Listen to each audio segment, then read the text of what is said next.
Chers frères et sœurs, nous faisons mémoire de la présence dans notre histoire, il y a 2000 ans, de Jésus, un homme, fils d'Israël, dénommé en rapport à la bourgade de Nazareth, qui a surpris un grand nombre de ses contemporains par ses dons de guérison, par sa liberté de parole dans l'interprétation de la Torah juive, par son choix de la pauvreté, du célibat, sa totale acceptation d'une destinée d'opposition jusqu'à la mort, et une mort ignominieuse. Pour nous, pour le croyant, cet homme, Jésus, fut un envoyé de Dieu, plus encore l'envoyé par excellence, par qui Dieu offre à l'homme la plénitude des moyens du salut. Son nom, comme le rappelle la page d'évangile de ce jour, le dit, Yeshua, Dieu a sauvé son peuple. Et sa mort est une descente dans l'abîme pour en revenir glorifié et établi dans la puissance de Fils de Dieu, selon l'expression que Paul transmet aux chrétiens de Rome. Pour nous y préparer, l'Église nous invite aujourd'hui à méditer sur le début de l'Évangile de Matthieu et ainsi à accueillir Jésus comme dépositaire de deux missions. Exercer la royauté en tant que descendant du roi David et être médiateur de l'Alliance en accomplissant la mission exceptionnelle de Moïse. Ne nous trompons pas, si la Nativité revêt pour nous une telle solennité, c'est parce que notre contemplation est orientée vers le mystère pascal. Quand Jésus manifeste ce que c'est que de régner selon le cœur de Dieu et scelle en sa chair la loi évangélique. Au seuil de ce mystère, dans quelques mois à peine, nous serons invités à l'acclamer, avec l'évangile de Matthieu précisément, comme fils de David. Hosanna au fils de David. Béni celui qui vient au nom du Seigneur. Auparavant, sur la montagne, nous aurons reçu de lui la loi nouvelle, parfaite et définitive. Vous avez entendu, moi, je vous dis. Les premières pages de l'Évangile de Matthieu, un récit bien connu, dense, riche d'images et de symboles bibliques, présente ces deux dimensions au cœur du mystère de Jésus, Fils de Dieu. Par son père, Joseph, il entre dans la succession dynastique, recevant le charisme de David. C'est pourquoi il doit naître à Bethléem.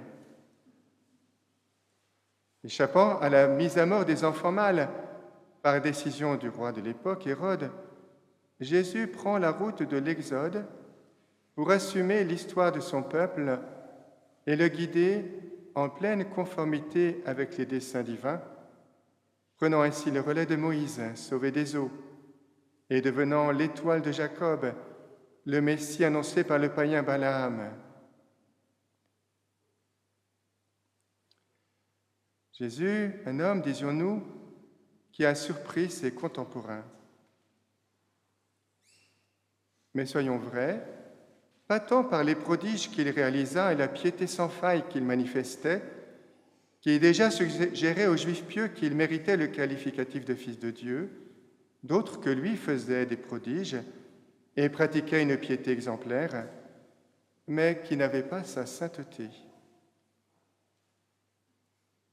Plus que tout autre, celui dont la liturgie fera bientôt mémoire de la naissance, Jésus, dit non de Bethléem mais de Nazareth, fut et est, de manière incomparable, parfaite, Fils de Dieu.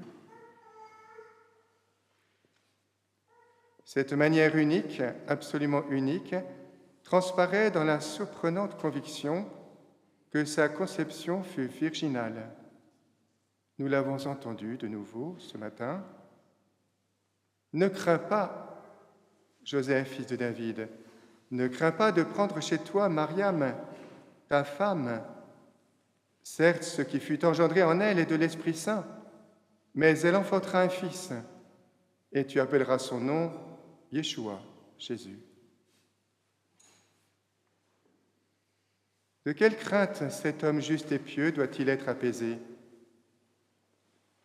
Que sa fiancée soit lapidée pour avoir gravement fauté. Mais la sobriété du récit et les mots employés orientent vers une autre lecture, à savoir vers une forme de crainte qui nous habite, doit nous habiter, nous aussi, ce matin, une crainte qui doit croître en nous ces jours-ci.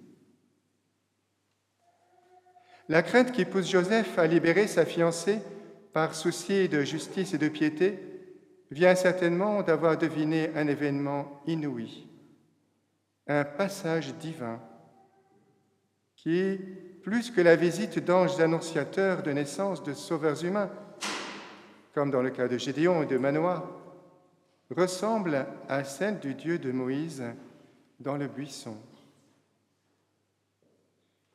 La certitude qu'en sa fiancée germe le Sauveur, miracle admirable, non pour des raisons physiologiques d'abord, mais pour le signe qu'il dit, chez qui veille pourtant dans la foi et de l'espérance, un signe qui dit, dans la discrétion qui convient, de la part même de celui qui en est l'auteur, l'Esprit Saint, cet enfant est fils de Dieu.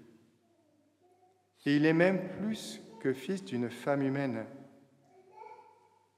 Et cet enfant, ce fils de la Vierge, cet Emmanuel, toi, Joseph, tu dois l'offrir à son peuple et au monde pour qu'il établisse le royaume promis et qu'il renouvelle l'alliance sainte.